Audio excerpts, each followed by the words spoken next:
हमारे चैनल को सब्सक्राइब करके वीडियो को लाइक करना ना भूलें। जय श्री। ये हिंदुस्तान पूरी दुनिया में साधु संतों, सूफियों और औलिया अल्लाह और स्वामी विवेकानंद जी के सांझी संस्कृति से पहचाना जाता है।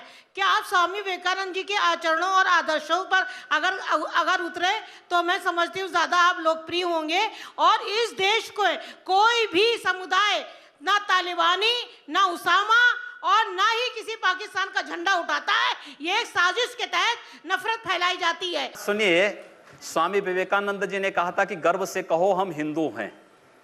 तो हम तो स्वामी विवेकानंद के ही उन वचनों को आत्मसात कर रहे हैं जो उन्होंने कहा कि गर्व से कहो हम हिंदू हैं।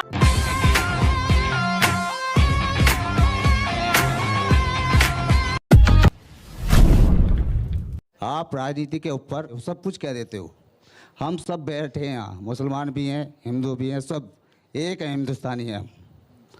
आपको ये बात से छुटकारा मिलना चाहिए और सबक ले लेना चाहिए।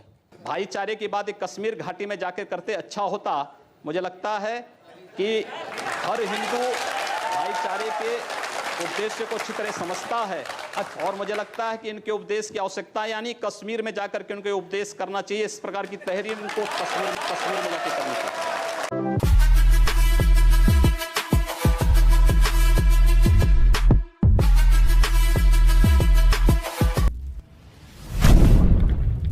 बात बताइए, एक किसान धान और गेहूं बेचेगा, बनाए साल भर में पैदा करेगा 1.5 एकड़ खेती में, कितना उसको मुनाफा हो जाएगा?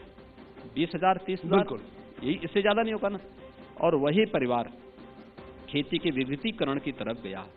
स्ट्रॉबेरी के माध्यम से उन्होंने नए सिरे से उत्पादन करना प्रारंभ किया और 36 लाख का नेट प्रॉफिट कमाता है। कौन खुशहाल होगा? प्रधानमंत्री मोदी जी हर किसान को उसी प्रकार से खुशहाल करना चाहते हैं। ये बाध्यता नहीं, ये विकल्प है किसानों के लिए। लेकिन उस सब के बावजूद किसानों के कंधों पर बंदूक रखने का काम हो रहा है। और कौन कर रहे हैं? जिनको खेती किसानी की कोई जानकारी नहीं, कोई जानकारी नहीं जी।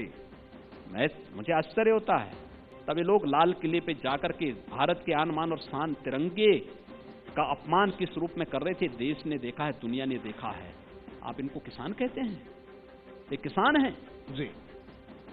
ये लोग दंगाई हैं और दंगा करा करके केवल अपना उल्लू सीधा करना चाहते हैं।